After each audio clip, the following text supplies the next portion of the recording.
Ooh, what the heck?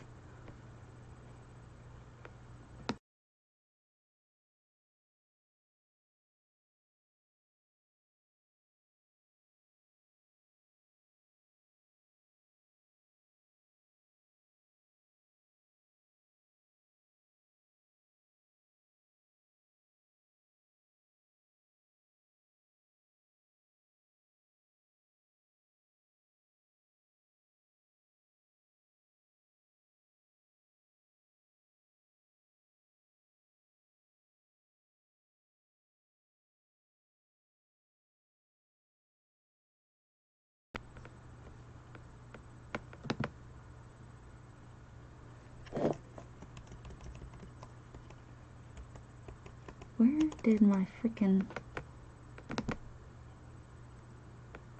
Ah. I have it right here. What is going on? Troubleshooting. Hang on.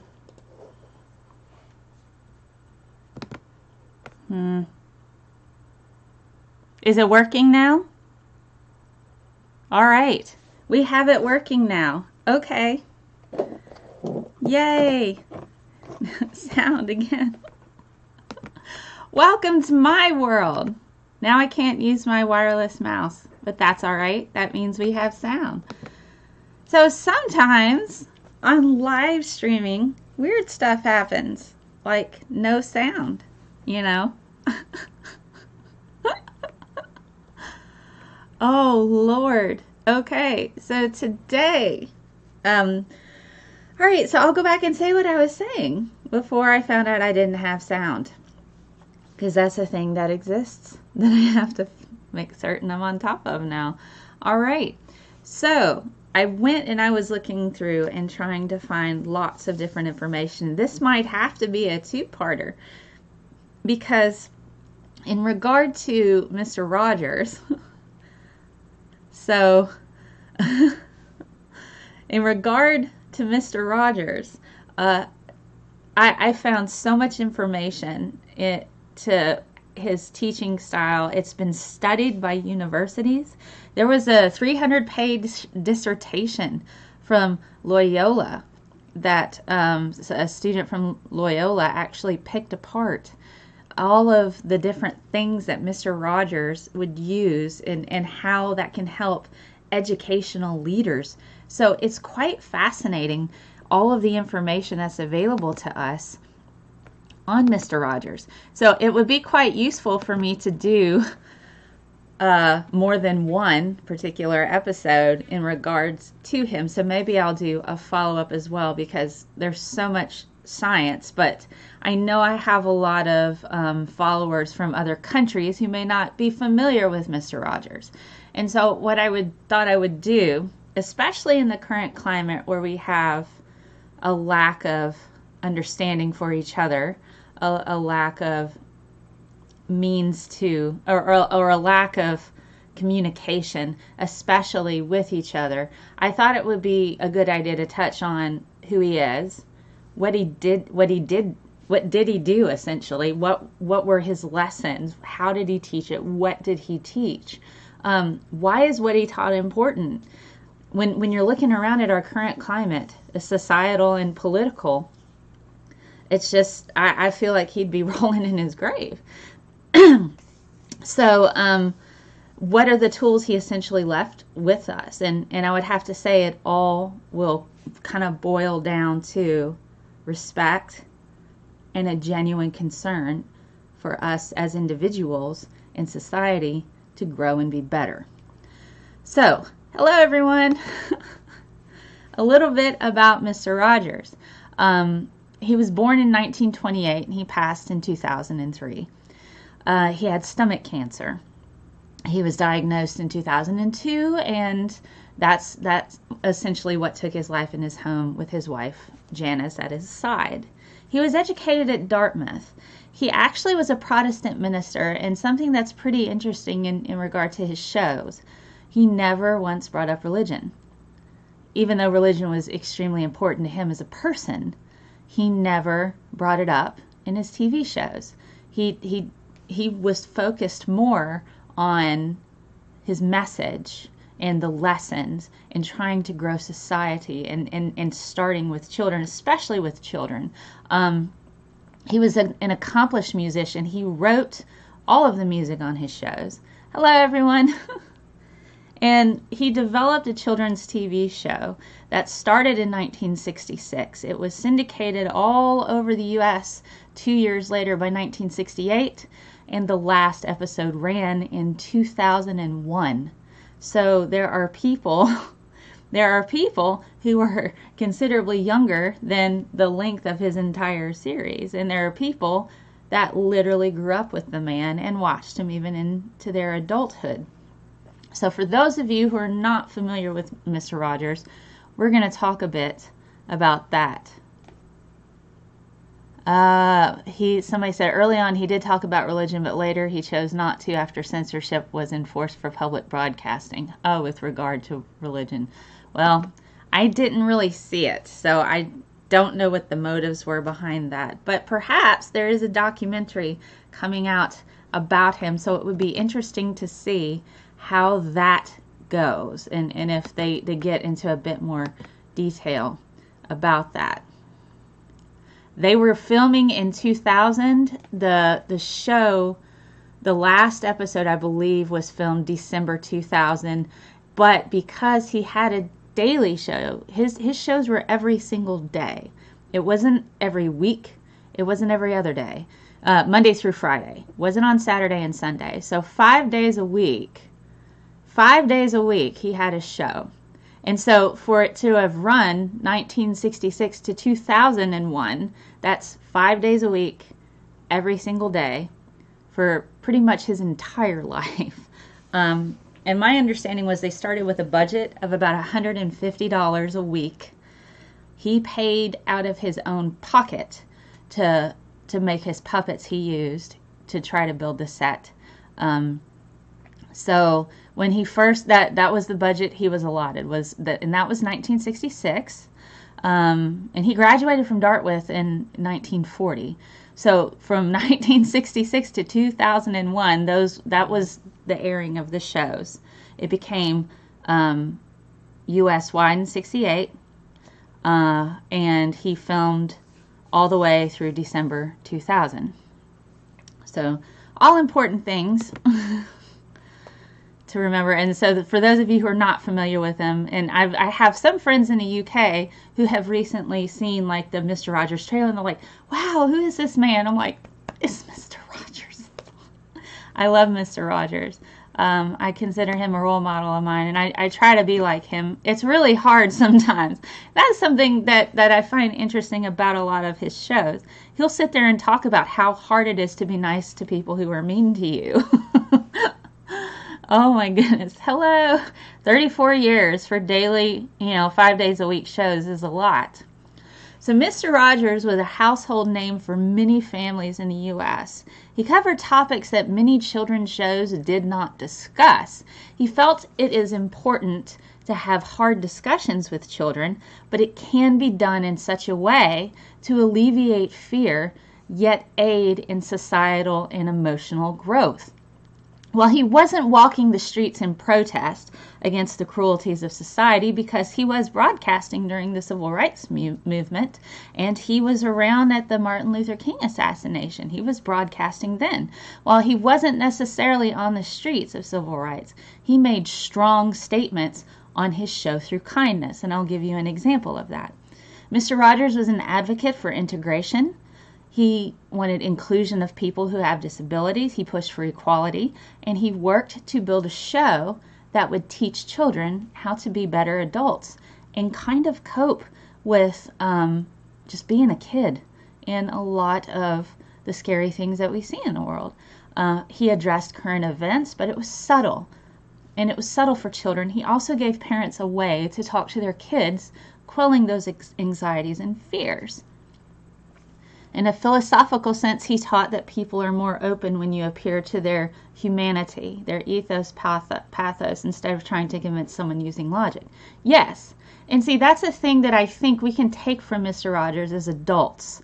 So and that's something that I try to do if you're talking to somebody who is resistant to science, and it's because they're scared that if they listen to something or that you're trying to take away their faith, or take away something that's important to them. So and that's something that I've learned from Mr. Rogers, is that if you learn what it is that they're afraid of, and you say, look, I'm human too, and I care, and I just want to make certain you understand things. That's what I try to do. I'm not always successful. I am human. I'm still going to have feelings, and I'm still going to get angry sometimes, but I do try to default to kindness, because I feel that is the most successful way of going about things. So I have a video here for you, and I'm going to show little snippets of his videos. And I will, after I stream this on YouTube, I'm going to see if I can post a little thing to help raise money for PBS. And so maybe you can donate to PBS for this. So I want to post I want to show a little video here. One thing that he addressed: the Kennedy assassination. That's one thing. I've been terribly concerned about the graphic display of violence which the mass media has been showing recently. And I plead for your protection and support of your young children. There is just so much that a very young child can take without it being overwhelming. Okay. So something that we have to consider is, let me get back here. Hello, Peter. Hello, everyone. Something that we have to consider. Could I lower my microphone gain a little? It's clipping when I get excited. Oh, okay. I'll lower it a bit, lower the sound. Sorry about that. Hopefully, I hope that's better. Oh, goodness. All right, so something that we can kind of take from that is he actively tried to help children cope with being in a world where we have, the Kennedy assassination. That was something that was very gripping to the nation. Oh, yay, it's perfect. So that was very gripping to the nation. And me, when I was a little kid, the Challenger exploded on TV. And so that's, how do you explain to children when something awful like this happens? And so Mr. Rogers would often kind of plead to media and to adults to say, think of the children. But yes, how do we talk to kids about this? And it's becoming increasingly difficult, especially with adults and children in general, of having lots and lots of access to scary and awful information. Oh, you're welcome. Fred was very important, and I was going through watching like clips, and I'm like, what clips am I going to pick? And I'm just like welling up a bit because I grew up watching him. He was important to me. And so I think we could still take a lot of lessons from Mr. Rogers on how to treat each other and how to talk to one another. So another really important aspect that he brought into during a time where the civil rights movement was going on was he wanted to encourage integration. He wanted to encourage integration. And so while he couldn't necessarily take to the streets and protest, he took his show and made that a platform. And one of the most important moments there, especially when they were talking about swimming pools for black people and swimming pools for white people, what does he do? He goes and he gets a wading pool, and he generates a character named Officer Clemens, who is an African American as a police officer, to share with him a wading pool to show that it's okay. And so, oh, you remember both Bobby Kennedy's and Martin Luther King assassinations. You were a kid at the time and you saw the TV coverage, the events and funerals. It was confusing to us. Yes. And so he tried to address that, and he actively addressed that in his TV series. He would bring up these topics. But I thought, while he wasn't inherently part of the civil rights movement, and I'm not saying that what he did is just as on the same level of powerful as Martin Luther King. That's not what I'm saying. But what I'm saying is he may not have been able to take to the streets, but he used his platform to show how important integration is, and loving each other and caring about one another. And so I have another video of the gentleman who played Officer Clemens and how this impacted him. So here's a little snippet. And this is a bit longer, but I think you'll appreciate it. And this is from the actor Francois Clemens. Fred came to me and said, I have this idea. You could be a police officer. That kind of stopped me in my tracks. I grew up in the ghetto, and I did not have a positive opinion of police officers. Policemen were sicking dogs and water hoses on people. And I really had a hard time putting myself in that role. So I was not excited about being Officer Clemens at all. But there was one particular scene that Fred and I did where he had his feet resting in this plastic pool on a hot day. Oh, there's Officer Clemens. Hi, Officer Clemens. Come in. Mr. Rogers, how are you? And he invited me to come over and to rest my feet in the water with him. Would you like to join me? Okay. Sure. The icon Fred Rogers not only was showing my brown skin in the tub with his white skin as two friends, but as I was getting out of that tub, he was helping me dry my feet. There, that one's dry. Thank you. And so that scene touched me in a way that I was not prepared. Sometimes just a minute like this will really make a difference. I think he was making a very strong statement. That was his way. I still was not convinced that Officer Clemens could have a positive influence in the neighborhood and in the real world neighborhood, but I think I was proven wrong. You were on Mr. Rogers' neighborhood for a long time. Yeah. I discovered a friend for life. I'll never forget one day I was watching him film a session, and you know how at the end of the program he takes his sneakers off, he hangs up his sweater, and he says, "You make every day a special day just by being you, and I like you just the way you are." I was looking at him when he was saying that, and he walks over to where I was standing, and I said, "Fred, were you talking to me?" And he said, "Yes, I have been talking to you for years, but you heard me today." It was like telling me I'm okay as a human being. That was one of the most meaningful experiences I'd ever had. I'm so proud of you, Francois. Oh, thank you, Fred. Do you have time to give a song to my friend and me? I sure do.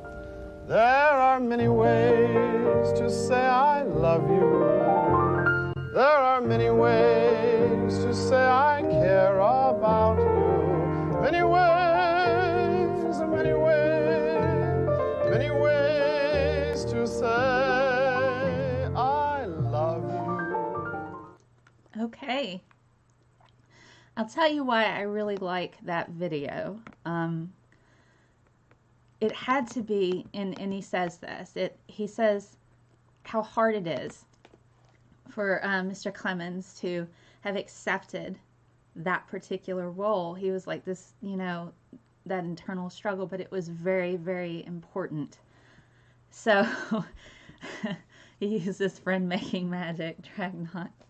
But it was an important message. And since Mr. Rogers wasn't out on, the streets in protest for the civil rights movement, he did what he could to at least teach the next generation and show we're all people. We're all in this together, and we got to love each other. And so, um, it's something, and I was going through watching these different videos again, revisiting them, and I'm just like going, how am I going to get to this particular stream without crying? Because, yeah, some of you might have watched Mr. Robinson on Saturday Night Live with Eddie Murphy. That was his version of Mr. Rogers. But I think Mr. Rogers has a really good sense of humor. And that's pretty, it's pretty important to have a good sense of humor. Hello, everyone. Hello.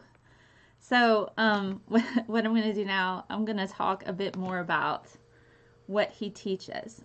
So the introduction of Officer Clemens was Mr. Rogers' way of working to bring about this message of integration. So he wasn't on the streets during the Civil Rights Movement, and I'm not saying that his contribution was as substantial as to those individuals who were active parties of it. He did use his platform to educate the children on tolerance, compassion, and the need to accept people as they are. He also worked to be a voice for people with disabilities. So this particular clip that I have, get the little tissues out. This particular clip, this is what I really like about this next clip is that he has a child on the show and in here, but first we have to do a little bit of the intro before we do that. So we'll do just a little bit of the intro of Mr. Rogers' Neighborhood before I show you a clip of his show. So here's a bit of his intro. And he built all of these little sets.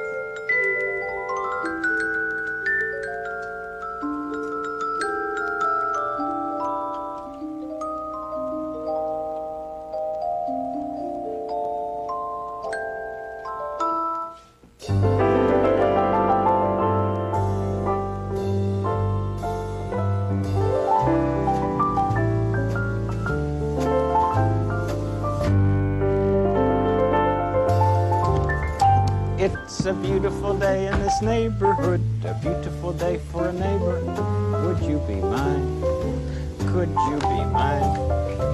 It's a neighborly day in this beauty wood, a neighborly day for a beauty.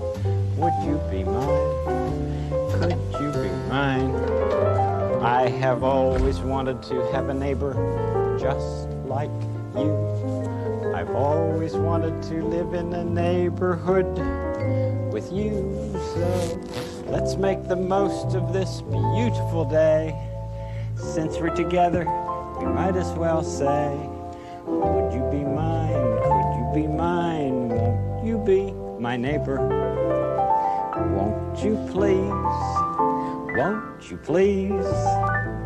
Please won't you be my neighbor? We're neighbors again. I'm glad to be with you. I want to show you something really pretty. Mr. McFeely loaned this snow globe to me so I could show it to you. Okay, so I'm going to When you stop go it like here, this, and that's his intro. So if you want to check out some more of his videos, they do have a lot of them on YouTube, but I wanted to show you the intro because there's a little bit of trivia behind that. First of all, one of his sweaters was donated to the Smithsonian, so you can go check out one of his little cardigans, his little red cardigan. And the shoes. He changes his shoes primarily because of production. His dress shoes were picked up on the sound. So he put on the sneakers so they couldn't hear, so it wouldn't be picked up in the audio. And so that's pretty interesting about that. So I want to show you in that little snippet, that little video with where in the thing that I like about this, where he discusses disability, he talks about the differences between able-bodied individuals and individuals that, for instance, use a wheelchair. and the way that he does it, because sometimes children can be afraid of things that are different from them, but the way he goes about it is he has open dialogue with a person, with a child that has a disability, and I have that clip. I'm going to show it for you. And he gives that child a moment to show me what you can do.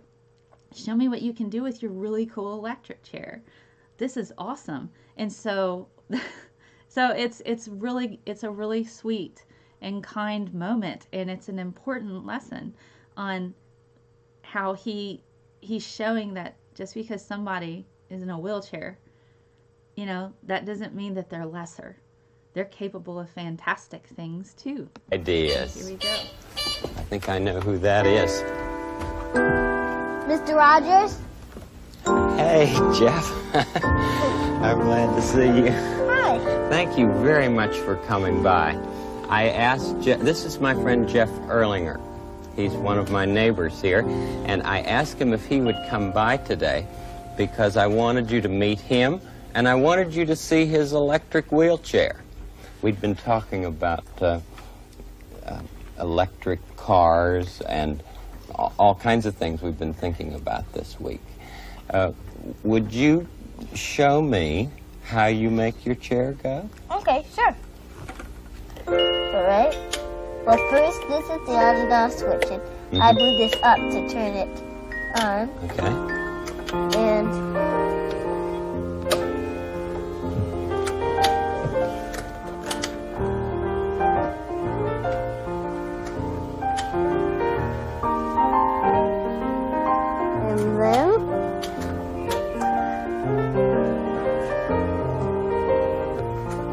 You're really good at that.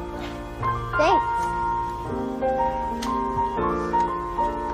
It's a very fancy machine, Thank you. but you're the one who makes it go. Right.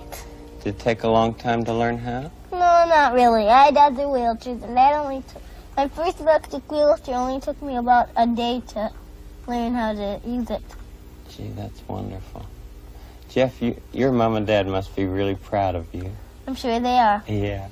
Well, I know I am. Now, can you tell my friends what it is that made you need this wheelchair? Sure. Well, when I was about 7 months old, I had a tumor, and it broke the nerves to tell my hands and legs what to do. I see.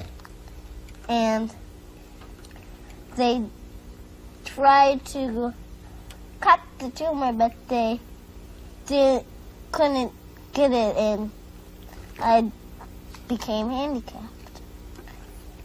And I got a wheelchair when I was 4 years old. That was your first one when you were 4. Uh-huh. Do you remember that? Yeah, sort of.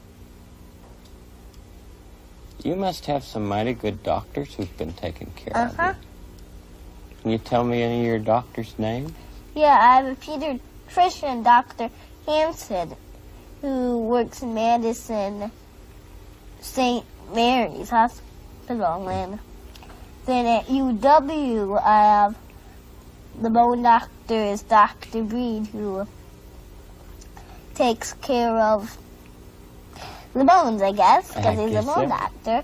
Anyway, I had surgery earlier this summer because I have pain in my stomach called autonomic dysreflexia, and I just... What was that word? Autonomic dysreflexia. I'm not exactly sure what it means. But you sure can say it. Yeah. Anyway, so I had a surgery done just recently to try and cut this sphincter because I'm holding my urine in. I So, love how he's so attentive. Well, you have a lot of things going on when you're... This just shows you have a lot of things happen to you when you're handicapped most of the time. But, And sometimes it happens when you're not handicapped. Of course. But you're able to talk about those things Yeah. so well and help other people who might have the same kinds of things. Do you know that song that I sometimes sing called It's You I Like? Uh-huh. I'd like to sing that to you and with you. Okay, sure. It's you I like. It's not the things you wear. It's not the way you do your hair. But it's you I like. The way you are right now. The way down deep inside you. Not the things that hide you. Not your fancy chair. That's just beside you. But it's you Mr. Rogers is so I like. it should, you know, Every part of you. Your skin, your eyes, your feelings, whether old or new. I hope that you'll remember, even when you're feeling blue, that it's you I like, it's you yourself, it's you, it's you I like. And it is you I like, Jeff. Thanks. And there must be times when you do feel blue. Uh-huh. What do you do during those times? Well, it depends. Sometimes do you make up stories Yeah, or read yeah. or play? I know that's the way I did when I was a little boy. Had all kinds of things that I would Did it help? do. It did help. Yeah. Does it help you? Yeah. We have to all discover our own ways, don't we, Mm-hmm. of doing things when we're feeling blue. Mm-hmm. I'm not feeling blue right now, though. Me neither. I'm so glad that you came today. Thanks. Thank you. And I hope you'll come back to visit again. Okay.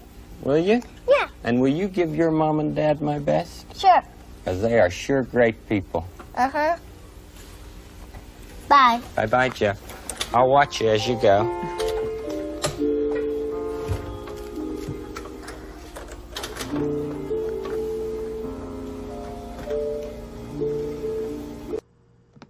Okay, so what I took away from that exchange, you notice, and I was saying a little bit of this during the, and I'm glad you guys like my new camera. Thank you. You can see my actual colors.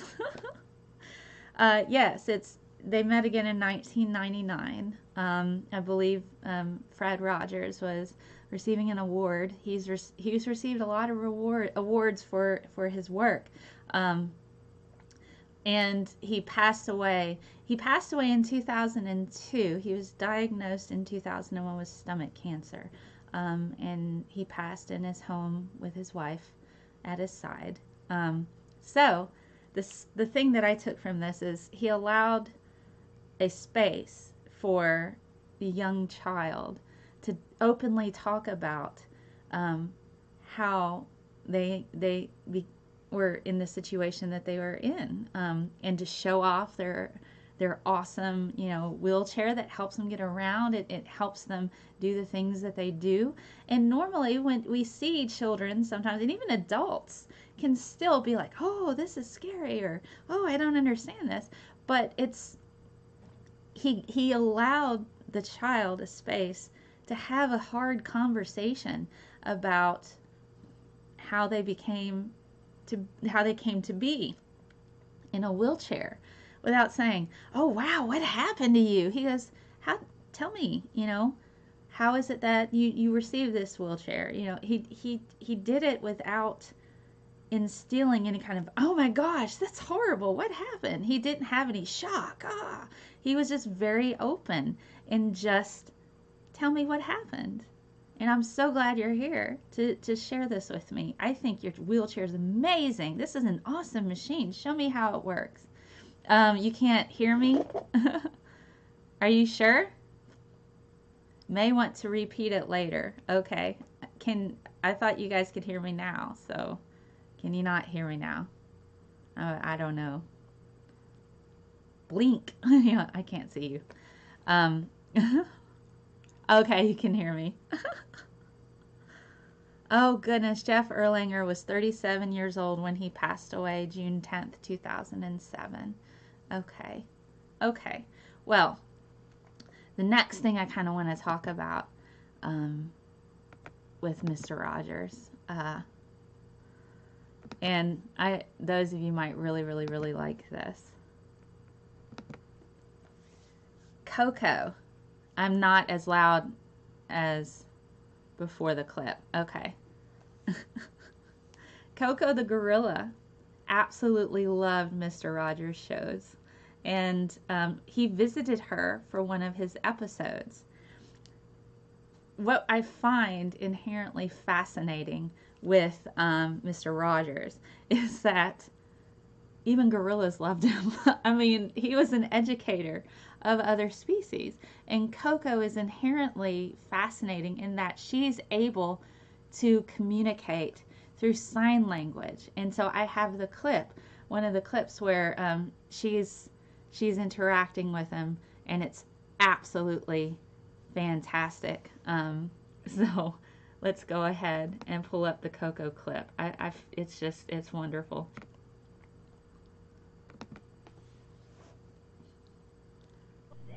How do you say love Oh. for sign language? How do you say love? Can you show him how to say love? How do you say love? What? That flower. She's asking you about your cufflink. Is that a flower? That's a sun. And my grandfather gave me those. Sun. It looks like a flower, though. Does look like Can a we flower. Can we talk a little bit about love? Frown? Oh, honey. What? Love? Love. You. Oh, it's that. Said, Oh. love you, visit love. Oh, Well, that was very nice. thank you, Coco. She loves her visitor. So there we go. Even Coco the gorilla loved Mr. Rogers. And so it never ceases to amaze me how much compassion can translate across to other species. Yes, Coco was also a fan of Robin Williams. She has particular movies that were her favorite of his. And Mr. Rogers was also one of her favorite educators, and she liked it when he read books. And so Mr. Rogers would read, when he was visiting Coco, she wanted him to read her books. And I thought that was just absolutely lovely and amazing. So when we're talking about Mr. Rogers, a lot of children grew up watching him, and especially with what happened in 2001 with 9/11. Mr. Rogers was concerned about children and their parents, even then, especially in times of terrorism. So he put a message out to parents on how to talk to their children about awful things they see on the news. You can hear me now. Good. Okay, so I've got a couple videos we can watch. First is the message for parents.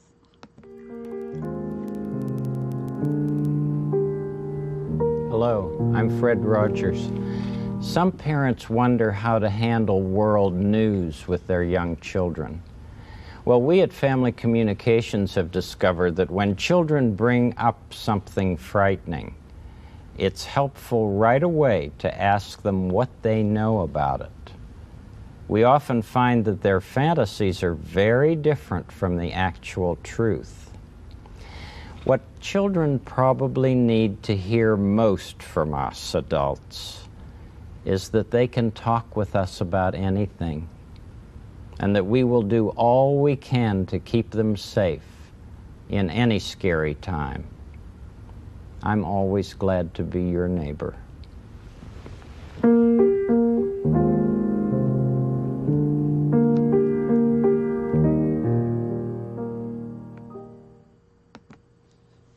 Yes, Mr. Rogers wrote all of his own music and performed his own music. And if you're familiar with a lot of his shows, he actually had operas from time to time.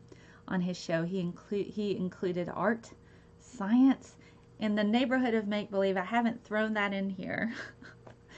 But he generated puppets, and so he had multiple ways to engage his audience, to try to incorporate various aspects, a little bit of math, a little bit of science, a little bit of art, all kind of going about to the way of connecting with people on an emotional level in order to try to get to get his message passed on to where they could listen and learn and kind of understand a bit what it's like being an adult. The thing that I find interesting about the clip I just showed you, and what I try to do as an educator and a science communicator, is find out, what do you think a particular concept is? So when you're talking to people who are resistant to certain things, or they're just, coded and biased and stuff, if they're willing to learn, now I say that, I have to preempt what I say, they have to be willing to learn. If they're not willing to learn and have a fruitful discussion, you just can't get through sometimes. Last night is an example of that. But hey, if you happen to watch the Non Sequitur show last night, you can't get through to people who don't want to learn, and you can only hope that they eventually will kind of get the help they need to get over that hump. But what I find is trying to figure out what a person thinks the information is, because oftentimes, as Mr. Rogers said, when you're talking to children of what they think is happening on the news, they have fantastical ideas that are fantasies and not real. I encounter adults like that still, and there's a way to do it to where you're not talking down to them. You're not talking to them like they're a child. You're talking to them saying, what do you know about this subject? What do you know about this particular thing? And explain it to me. Do you know anything else? Do you know anything else associated with that? Trying to assess their knowledge and go, okay, well, that's not real. You don't need to be afraid. That's not the case at all. So to kind of go that way. Yes, sometimes the most powerful tool of education and philosophy can be reductio ad absurdum. Yeah, fair enough. My reaction to the whining puppies was priceless. I was like, gosh, sounds like he was killing puppies in the background. Either that or people were screaming. I couldn't tell. But that's the thing, trying to find out, what do you think it is? And giving them a moment to say that, okay, well, that's incorrect. This is the actual case. And then they'll either be relieved. If they're children, they'll be relieved usually. If they're adults, that's when you're getting, adopting a person's position to reveal the flaws of a position. Yes, to it, yes. Say, tell me what you know. Tell me what you think. Tell me what you think it is. And then saying, well, here's your problem. This is what it is. So don't be afraid. That's not what this is. And so you don't have to fear. So when I'm talking to people who are afraid to talk about evolution because, the devil planted fossils, that's why evolution's wrong. Okay, so what do you think evolution is? It's this and this and this and this. If they're willing to learn, then you appeal to their sensibility to a degree, connect with them on an emotional level and say, hey, I'm not trying to take this away from you. I want to kind of make certain you understand things. And that's kind of the way that I go about that. And so I want to show you a little bit of where he talks about what his mother says. So when we're watching scary things or we see awful news, they always, and this is where the quote came from, if you're familiar with the Mr. Rogers quote. And I'll just let him tell it. But this is a brilliant quote that he has. And here's the story. My mother used to say a long time ago, whenever there would be any really catastrophe that was in the movies or on the air, she would say, always look for the helpers. There will always be helpers, even just on the sidelines. That's why I think that if news programs could make a conscious effort of showing rescue teams, of showing medical people, anybody who is coming into a place where there's a tragedy, to be sure that they include that. Because if you look for the helpers, you'll know that there's hope. Look to the helpers. And it's true. It's entirely true. When we, I'm trying not to well up, guys. I love Mr. Rogers with my heart. Every Valentine's Day, I used to, on one of my personal Twitters, go through and just post Mr. Rogers quotes because he loved everybody. And so I'm like, forget Valentine's. I'm just going to post Mr. Rogers quotes because it's just, he's correct. So look to the helpers. And so when something horrible happens, and when you have a scared child or even as it's as scary as adults seeing some horrible stuff, with the Kennedy assassination, where he was talking about, I really wish, or even in this one, this past clip, I really wish the media would show more of the helpers. We need to see more positivity, and I agree with that. We need to see what are the positive aspects of what people are doing to help kind of stop all of this ickiness or making it better. And that's one way to kind of cope with the awful news. I mean, we all have the ostrich effect. If, I hide my head in the sand because I can't cope. I can't cope with some of the awful news. So you look to the helpers. How are they making it better? Maybe I should start every stream and video with a Mr. Rogers quote. If you've not read one of his books, let's see, Life According to Mr. Rogers, I have that book and it's amazing. I got it from my mom. My mom loves Mr. Rogers too, and he's just an amazing person. So if I could just be half the man Mr. Rogers is, that would just be absolutely amazing if I could do that. So the next little bit that I want to kind of touch on. What did Mr. Rogers do? What else did he do? That was amazing. He tried to encourage self-esteem, loving yourself as you are. He embraced diversity, and he kind of showed we all need different people to do different things, and everybody is talented at something. So I've got a couple more clips to kind of reinforce this. And one of them is called The Best Loser.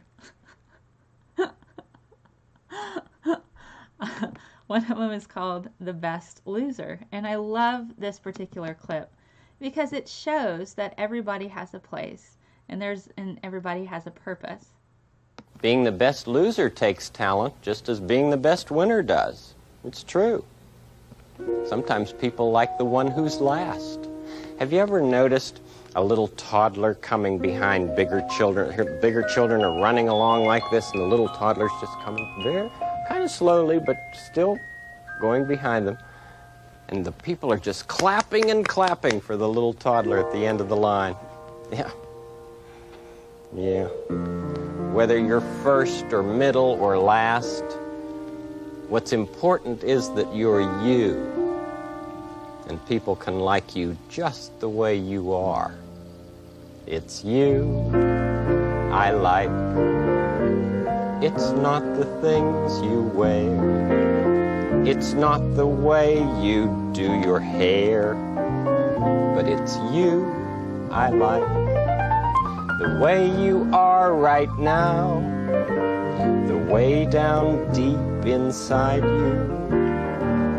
Not the things that hide you, not your towels, they're just beside you. But it's you I like, every part of you, your skin, your eyes, your feelings, whether old or new.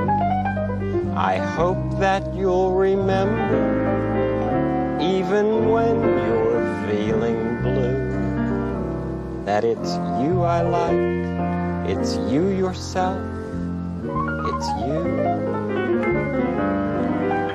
you I like.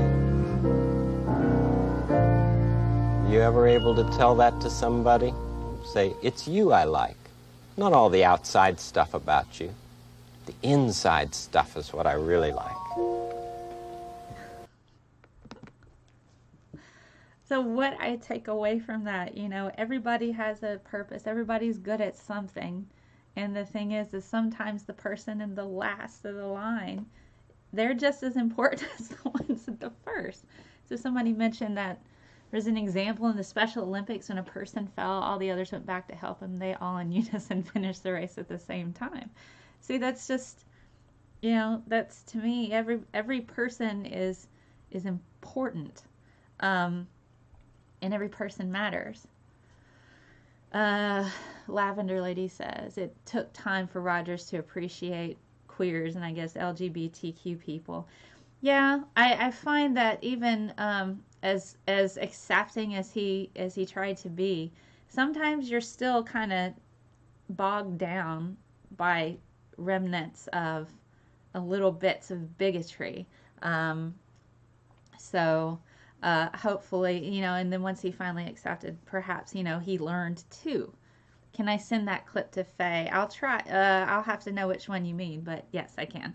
All right. So the next one I want to show you, one thing that I like about his instructional methods. When I was little, I didn't have a lot of toys. And so sometimes we just had to play like we wanted to. And then there's also a little bit at the end where, and the thing that's neat is he shows kids you can play with various things and all this different stuff.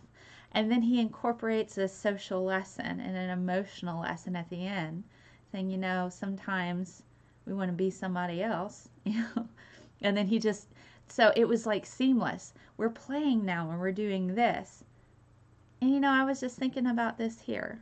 And so he kind of drew people in, like, hey, this is how we can do these things, and then he would have like a very intimate moment about his childhood.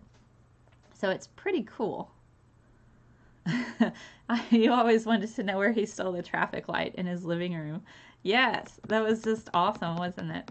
So I like this one. It's I'm okay.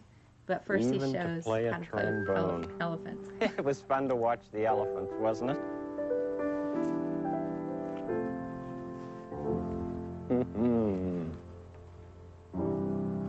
But you don't need a fancy costume to play being an elephant. Just try this. Pretend this is your trunk.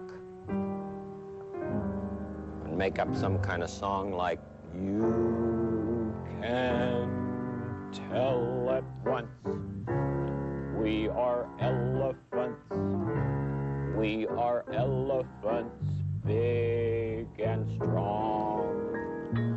From the backs and fronts, we are elephants. We are elephants all day long. I was just thinking something. Could even use a sweater or a towel or something like that. Put around your... to be a giraffe. Yeah. I was thinking as we were talking about Josephine the giraffe, there was a time when I wished for something. Yeah, I wanted to be exactly like all my friends. And there were times when I was sad that I couldn't be just like them. Yeah. And I remember making up a song that was very much like what Josephine sang. and I used to sing, yes, I'm sad, but you see, it's because I want to be like the others. The others. I'm not wishing for the moon. I just hope that I'll soon be like the others. The others. For a year and a day without missing, every day like the day just before. If my dreams won't come true, tell me, what can I do but just wish again one day more? And I wished and I wished. I didn't have to be like all the others. No, I found out I was okay. Okay, just the way I was. And what a good feeling that was when I came to understand that. Okay. So I'm okay. He worked hard to kind of get people to just love themselves and how they are and be accepting of, you know, who they are. And that's okay. And I really like that he showed that you can use your imagination is powerful. It's a powerful tool. And, you know, and as part of who you are. And it's pretty awesome. So I really like that aspect about Mr. Rogers, being able to tell people, you know, you have a magnificent brain. You're able to incorporate all of these different things that you have in your house. And you may wish you were somebody else, but you know what? You're okay as you are. Yes, acceptance of others comes through acceptance of one's own self first. I agree. Oh, sorry. I clicked a button. But it's kind of like the way that I see it with him and how he encouraged self-love, just loving yourself as you are. And he gave so many examples from having people with disabilities coming on the show and talking about how they came there. And then also how he embraced, you know, integration and diversity, and then also saying, hey, you know what, even if you're last in last place, I'm still proud of you. That's awesome. So I really, really appreciate a lot of what he tries to do. I'll check my Twitter notification. So one thing that I think is very important is, especially when we see our current climate where funding's being cut. When Mr. Rogers, I believe it was in the 70s, when funding for PBS was threatened, he fought to keep funding so children's television would not suffer, as he saw the importance of being able to communicate with children, especially through television, as he realized his work was pretty important. The trolley problem, how it wouldn't always go when he wanted his trolley to go. Sometimes it was an ornery trolley. Yeah, I don't know about his military background. I don't have a lot of that information. So let me show you the clip on where he goes in front of Congress and asks for them to not cut funding for public television because it's educational. Now, Mr. Rogers is certainly one of the best It's things that's ever happened 1969. to public television, and his Peabody Award is testament to that fact. We in public television are proud of Fred Rogers, and I'm proud to present Mr. Rogers to you now. Fred. All right, Rogers, you got the floor.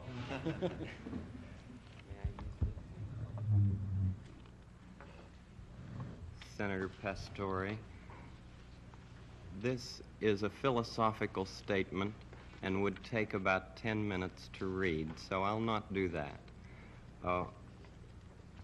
One of the first things that a child learns in a healthy family is trust, and I trust what you have said that you will read this. It's very important to me. I care deeply about children. My first children... Will it make you happy if you read it? I'd just like to talk about it, if it's all right. sir.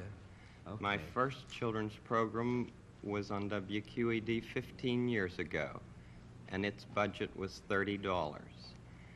Now, with the help of the Sears Roebuck Foundation and National Educational Television, as well as all of the affiliated stations, each station pays to show our program. It's a unique kind of funding in educational television. With this help, now our program has a budget of $6,000. It may sound like quite a difference, but $6,000 pays for less than 2 minutes of cartoons,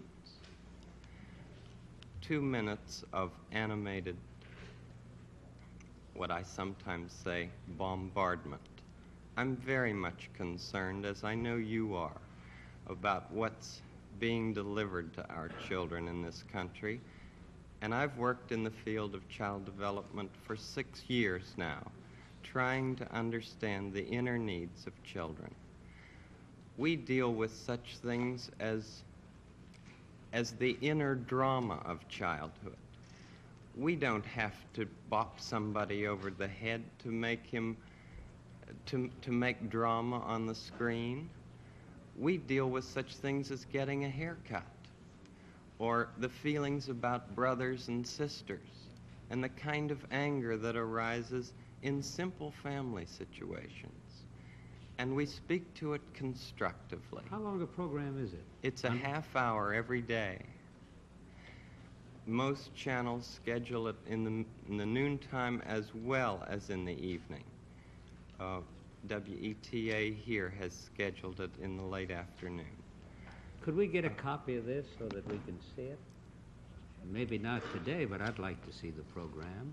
I'd like very much for you I'd to like to see the program itself, or any one of them, you see. We made 100 programs for EEN, the Eastern Educational Network, and then when the money ran out, people in Boston and Pittsburgh and Chicago all came to the fore and said, we've got to have more of this neighborhood expression of care. And this is what I give. I give an expression of care every day to each child to help him realize that he is unique. I end the program by saying, you've made this day a special day by just your being you. There's no person in the whole world like you, and I like you just the way you are. And I feel that if we in public television can only make it clear that feelings are mentionable and manageable, we will have done a great service for mental health. I think that it's much more dramatic that two men could be working out their feelings of anger. Much more dramatic than showing something of gunfire. I'm constantly concerned about what our children are seeing. And for 15 years I have tried in this country and Canada to present what I feel is a meaningful expression of care. Do you narrate it? I'm the host, yes. And I do all the puppets, and I write all the music, and I write all the scripts. Well, I'm supposed to be a pretty tough guy, and this is the first time I've had goosebumps for the last 2 days. Well, I'm grateful, not only for your goosebumps, but for your interest in our kind of communication. Could I tell you the words of one of the songs which I feel is very important? Yes. This has to do with that good feeling of control, which I feel that children need to know is there. And it starts out, what do you do with the mad that you feel? And that first line came straight from a child. I work with children, doing puppets in very personal communication with small groups. What do you do with the mad that you feel? When you feel so mad you could bite. When the whole wide world seems oh so wrong, and nothing you do seems very right. What do you do? Do you punch a bag? Do you pound some clay or some dough? Do you round up friends for a game of tag or see how fast you go? It's great to be able to stop when you've planned a thing that's wrong and be able to do something else instead and think this song. I can stop when I want to, can stop when I wish, can stop, stop, stop anytime. And what a good feeling to feel like this and know that the feeling is really mine. Know that there's something deep inside that helps us become what we can. For a girl can be someday a lady, and a boy can be someday a man. I think it's wonderful. I think it's wonderful. Looks like you just earned the $20 million.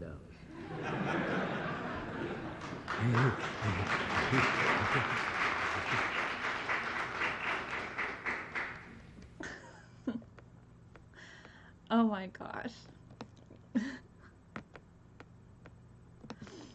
So Mr. Rogers went to Congress, sat from the Senate, and pushed for funding for PBS.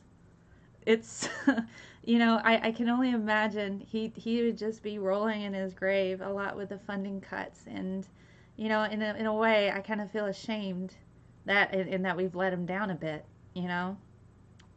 But I don't. You know, it's like, oh, get all like teared up, like, oh my gosh, Mr. Rogers.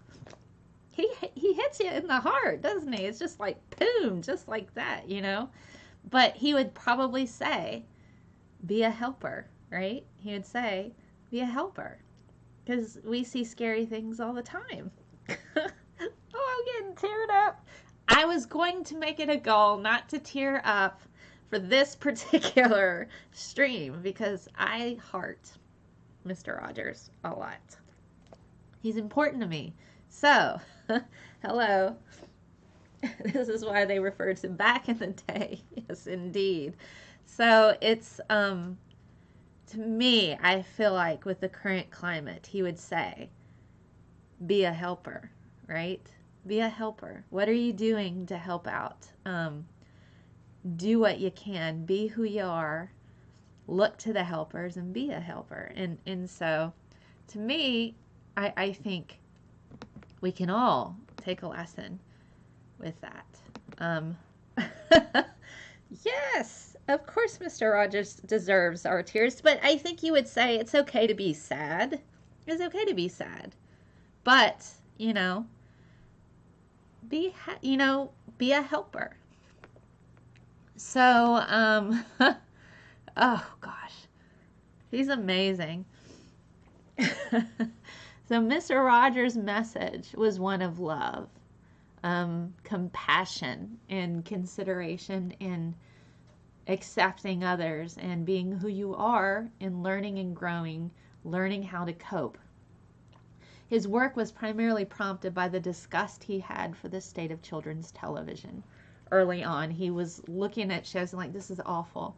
And so he took it upon himself to start his series. Now, once he felt he had covered every topic he could that a child would ever need to know in order to cope with the world, he retired. So I have a couple videos I'm going to show you. This is, you know, I could sit here and I could show quotes and quotes and quotes and quotes and quotes, or I could just show you what he says himself. And I do intend to try to put on this particular video on YouTube a link to where you can donate to PBS, because I feel like that would be very appropriate and he would appreciate that. So I'm going to put that on there. There are many ways to make pictures and letters and clouds. And there are many ways to tell and show people you love them. There are many ways to say I love you. There are many ways to say I care about you. Many ways, many ways, many ways to say I love you. There are many ways to say I love you. Just by being there when things are sad and scary. Just by being there Being there to say I love you. Cleaning up a room can say I love you. Hanging up a coat before you're asked to do it. Drawing special pictures for the holidays. And making plays. You'll find many ways to say I love you. You'll find many ways to understand what love is. Many ways, many ways, many ways to say I love you. As you grow, I trust that you are finding many more ways to show and tell people that you love them. Those are the most important things that you'll ever learn to do. Because loving people and animals and the world we all live in is the most important part of being alive. Okay. Mark says, with all due respect, I was too old to be directly influenced by Mr. Rogers, and what didn't fit to me was that his world was scripted where mine wasn't. Well, I mean, that's fair. And he did have a script, but I think it's important to kind of also take into consideration the message and what he was trying to convey. And given it's a world that doesn't necessarily reflect reality 100%, but the lessons are still there on how we can strive to kind of how we treat one another, how we talk to one another, how we should care about ourselves. I mean, I feel like the lessons are still kind of valid, and even though it probably didn't resonate a lot with certain individuals, I still think the lessons are still kind of important. So through music, even if it's so basic and simple, it's still kind of a strong message there. And so here's his goodbye when he retired. They had the last episode was filmed in December 2000. It continued on, the show continued on until August of 2001. And so this was his message on his last episode. You know, it happens so often. I walk down the street and someone 20 or 30 or 40 years old will come up to me and say, "You are Mr. Rogers, aren't you?" And then they tell me about growing up with the neighborhood and how they're passing on to the children they know what they found to be important in our television work. Like expressing their feelings through music and art and dance and sports and drama and computers and writing, and invariably we end our little time together with a hug. I'm just so proud of all of you who have grown up with us, and I know how tough it is some days to look with hope and confidence on the months and years ahead. But I would like to tell you what I often told you when you were much younger. I like you just the way you are. And what's more, I'm so grateful to you for helping the children in your life to know that you'll do everything you can to keep them safe and to help them express their feelings in ways that will bring healing in many different neighborhoods. It's such a good feeling to know that we're lifelong friends. Okay. Yes, billionaire. Or boo, or however you want me to call you. Yes, he was on from 1966 to 2001. And I heart Mr. Rogers a lot. He does have, his legacy is carried on with Daniel Tiger's adventures. Daniel the Tiger was a striped tiger that was a puppet. I actually do have a video talking a little bit about Daniel Tiger. He makes me cry happy tears too. And I guess I could possibly pull that up. I'd have to kind of bring it in really quickly. But yeah, I'm crying a bit too. You know, you're like, oh my heart, oh my heart. But you know, his sincerity is lovely, and it's really nice to kind of revisit that kind of compassion for other people, especially when we see so much awfulness.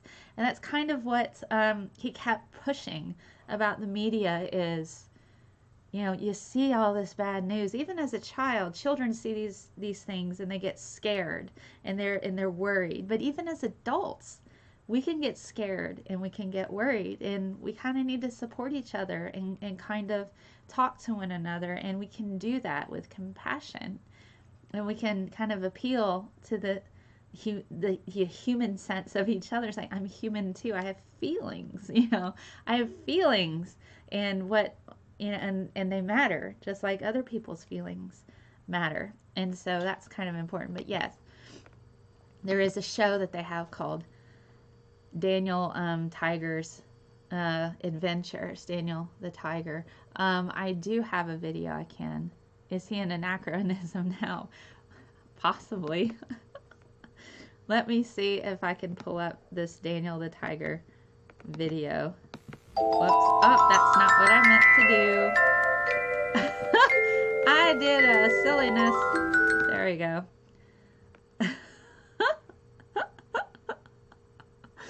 See, live streaming, you always have like interesting stuff. No. There are many ways to make pictures and letters and clouds. And sorry, you weren't. There are many ways to tell and show people you love them. I'm trying to generate scenes without doing this. Yeah.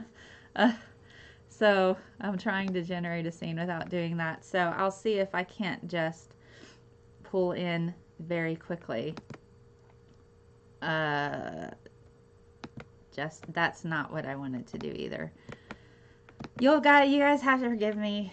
Sometimes OBS is hard to navigate, and I hadn't intended on putting that particular clip because I think it's kind of long, but I can at least shoot you a link to it if you'd rather do that. That'll work too. We've been on here for an hour and 20 minutes. So I guess I'll wrap it up a bit. We can talk finally about Mr. Rogers' lessons. Won't you be my neighbor? Yes, that's the one, Bo. Thank you for the link. The Origins of Daniel the Striped Tiger. So do check that out. So what do we learn from Mr. Rogers? It's not so much what we have in this life that matters. It's what we do with what we have. One of my favorite quotes from him is that love is a verb. It's an action word. And it's like struggle, you know. It's in to love somebody as they are, you know. That's the true aspect and what we see in regard to love. Yeah, I think it probably will have to be a 2-part series. So I've kind of introduced you a bit to Mr. Rogers, kind of what his message is, what he taught. If you're not familiar with him, you can check out a few of his episodes. There is a documentary coming out soon called Won't You Be My Neighbor about Mr. Rogers. Yeah, kindness and compassion should never go out of style. Unfortunately, they seem to have done just that. Yes, but see, the thing is we can be louder than others, and we can try to strive to be better people. I mean, there are people that say horrible things about me, you know, and I try to be the better person. And it's hard. It's hard to be nice to people. And that's something I like about Mr. Rogers. You can sit there and somebody will be mean and rude to you, and it's hard. It's hard to be compassionate. And so when somebody's being hateful to me, one thing that Mr. Rogers has taught me is that if I understand why they're that way, there's feelings associated with that. Why are they upset? Why are they hurting? Why are they angry? Why do they have these notions of me? If I can at least have some kind of understanding, then that also helps me to cope when people are rude or not nice. And then that in turn also kind of allows me to give them a bit of compassion. towards others, in that everybody is going through something. And how we treat other people. We can't control what people do to us, but we can control what we do to them. We can control how we respond. And so that's something that I've learned from Mr. Rogers in trying to educate people and trying to engage with people. You don't have to take abuse. You can say, no, that's not okay. And you can be angry at them and say, that's not all right. But I think it also helps to understand why they're behaving a certain way. And so that's what I genuinely try to do that. But I do cut my losses. And I think Mr. Rogers also teaches that too. You just got to cut your losses because your feelings matter too. So we do need a Mr. Rogers celebration. Oh, if Mr. Rogers would watch it, he probably would be proud of me because he was just like that. He would have been like, he probably would have said, Melody, you've done a good job and you should be very proud of your work.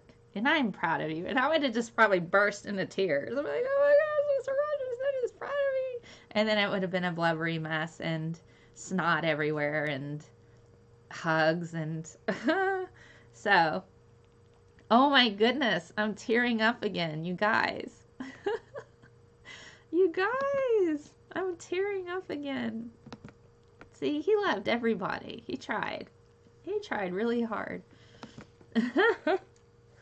Yes, Mr. Rogers movie on Twitter. Search for it. So what can we take from Mr. Rogers as adults? Talking to each other with kindness that Mr. Rogers exudes is not easy sometimes. It's not. Especially when we have the internet, we have people that use anonymity to kind of be rude to each other.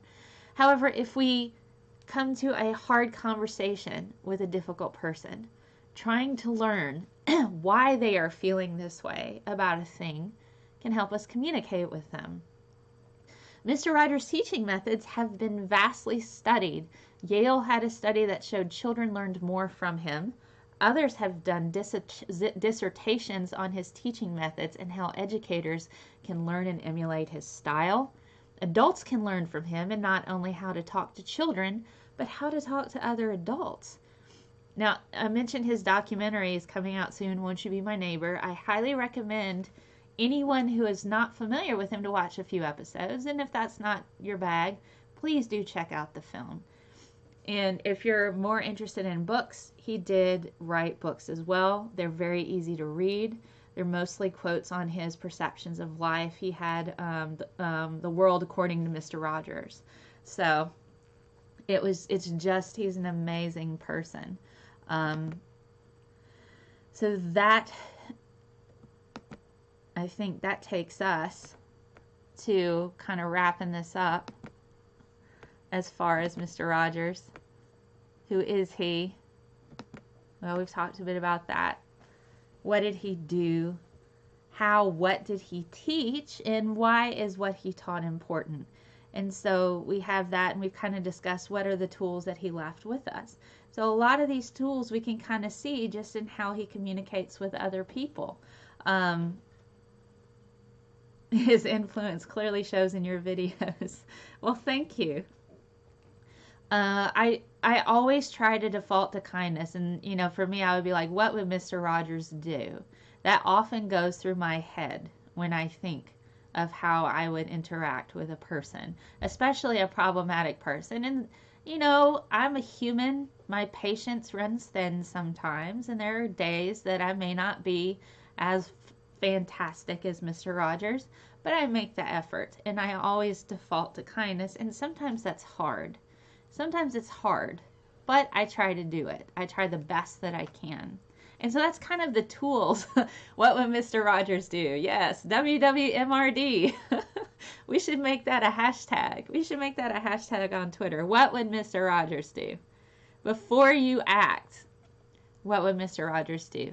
He would sit there, and if somebody's really sad or having a hard time, he would listen to them or give them a space to express themselves. He would try to understand their perspective. And if they're incorrect about something, he'd probably try to correct them in a way with kindness. So what would Mr. Rogers do? And that's funny that people say that emulates in my videos. I do try to think about what he would do. And I have to say, I did grow up watching him, and I enjoyed the series. But as I got older, you become a teen, and you're like angsty and stuff. When I revisited Mr. Rogers' shows as an adult, that I did truly begin to understand just how amazing he is. Yes, he does have an exhibit in the Smithsonian where one of his cardigans are on display. He's he's a very awesome person in general. And so I think that's all I have for this particular episode. I do have links to all of the sources, including a 300-page dissertation. Oh, this says trolls. It's not trolls, it's my sources. Oh my goodness. My nerd cave alone shows how fun it's going to be to watch my show. See, I have my own figures. I use like figures to discuss science, just like he used figures to talk about things. I use figures to discuss science. Blooper reel, yes. I think Kat Verney's doing a blooper reel for my sing-along that I got. But if you're interested in my sources, I do post them on my website, scientistmill.com. I found a 300-page thesis that's a full-on analysis of Mr. Rogers, his teaching styles, and what educators can take from them. So if you are an educator, go to my website, download my slides. You can use them. You can also click on any of my links there, and that gives you a bit more information on where you can learn a bit more about Mr. Rogers, especially if you're trying to adapt his teaching style, because there are studies just for that. So, I want to take a moment to thank my patrons. If you like what I do, buy me a coffee every month. My patrons start, my pledges start at just $1 a month. So I'm going to thank Tony, James, Lauren, Jen, Carl, Melanie, Patrick, Daniel, Paula, Tim, Carrie, Cersei, Keith, Zachary, Tony, Graham, Dragnot, Godless Iowan, Jennifer, Corey, and Heavy. I'm going to start a new series just for them on Patreon, to where they will have a show every week exclusively just for my patrons. And if you are one of my higher paying patrons and you haven't picked out a piece of artwork yet, I will actually send you one of the pieces of artwork that I've commissioned just for my show, and you have access to all the digital artwork there. And that gets updated monthly. My artist got a bit behind, but we've updated all of the artwork to cover the past few months. And that particular artist, I do pay them. I believe in paying for the work. And so she gets a percentage of my pledges every month for the artwork she does. She's a struggling artist and she's young, so I do that. Yay! Blooper reel. There would be a lot of bloopers associated with my show. So please, if you can help out, I also have a paypal.me/scientistmill if you can't do every month. I'm able to get a new camera. My new camera is because of my patrons, and I just got a green screen kit in. How much coffee do I drink? Well, right now I got a big old mug right here. Probably half a pot to a pot a day. But just $1 a month starts it out. And they also get early access to my Hey Scientist Mel audio podcast. So, you tried to link the Mr. Rogers exhibit in Pittsburgh. Oh, that's a shame. Didn't work. So you can find me everywhere on the internet. Scientistmill.com is my website where you can find all of the things. Patreon.com, Periscope, YouTube, Facebook. It'll cheer you up. Oh, a remake of a song used in a Danish commercial. Thank you.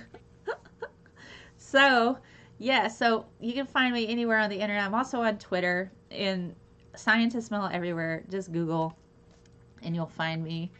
And that has been the science of Mr. Rogers. What I'd like to do is dig a bit more into the studies that have been done for him, because this is more of like an introductory type of video for people who are not familiar with him or didn't watch him so much. Maybe you were too old to watch. Maybe you didn't get into it at all. But here you go. So that's kind of a little bit of who he was, what he was, what his teaching styles were, how we can apply it to our own current adulthood and adult lives. And so we've talked a lot about that. So I would like to do a follow-up episode for Mr. Rogers, because I'm finding a lot of different stuff in regards to universities who studied him, studied his style of teaching. And so it's exceedingly important, and it was important enough for people to study. And Yale, like I said, did a study and found that children learned more from him as opposed to other television shows.